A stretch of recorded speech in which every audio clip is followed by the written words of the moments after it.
ও মা, আজকে একটু ফুটি খেয়ে দেবে, খুব গরম পড়েছে। না বাবা, ফুটি খেতে হবে না, ফুটি খেও না।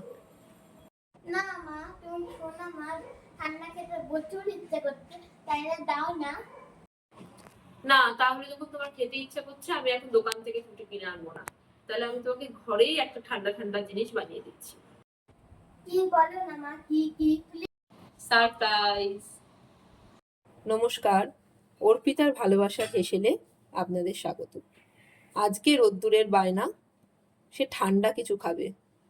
তো ঠান্ডা কিছু বানাতে তো এখন, ঠান্ডা কিছু কিনতে তো এখন রাস্তায় যাওয়া পসিবল নয়। তাই ঘরে থাকা এই কাঁচা আমটা দিয়েই আম পোড়া শরবত বানানোর চেষ্টা করছি। দেখি রোদ্দুরের কেমন লাগে। প্রথমে একটি কাঁচা আমকে গ্যাসের ওভেনে ভালো করে পুড়িয়ে নিতে হবে। ঠিক এইভাবে যতক্ষণ না আমের চারপাশটা কালো হয়ে পুড়ে যাচ্ছে, ততক্ষণ পর্যন্ত আমটা ভালো করে পুড়িয়ে নিতে হবে। তারপর এই বাইরের লেয়ারটাকে ছাড়িয়ে নিতে হবে। এইভাবে আস্তে আস্তে এই লেয়ারটা বের করে নিতে হবে। এরপর আমগুলো এইভাবে টুকরো করে নিয়ে মিক্সারের মধ্যে নিয়ে নিতে হবে। এরপর স্বাদ মতো নুন, স্বাদ মতো চিনি দিয়ে নিতে হবে।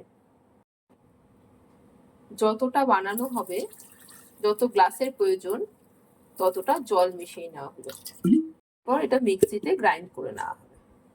এই আম পান্নাটাকে একটু সুস্বাদু করে নেওয়ার জন্য একটু কাঁচা জিরে ভেজে নিতে হবে, মানে শুকনো খোলায় একটু রোস্ট করে নিতে হবে।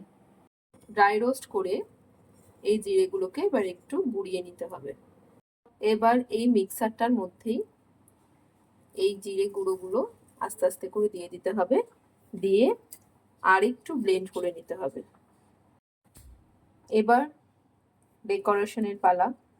সুন্দর করে এটাকে ডেকোরেট করে সার্ভ করতে হবে রোদ্দুরকে।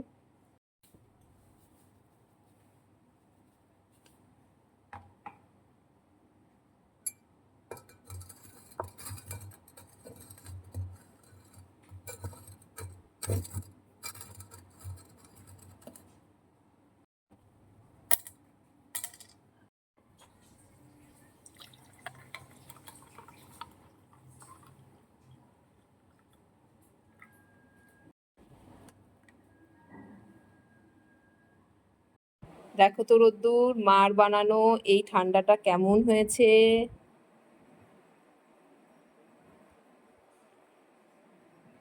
দারুণ, ফ্যান্টাস্টিক, আই লাভ ইউ মা। Thank you, I love you two.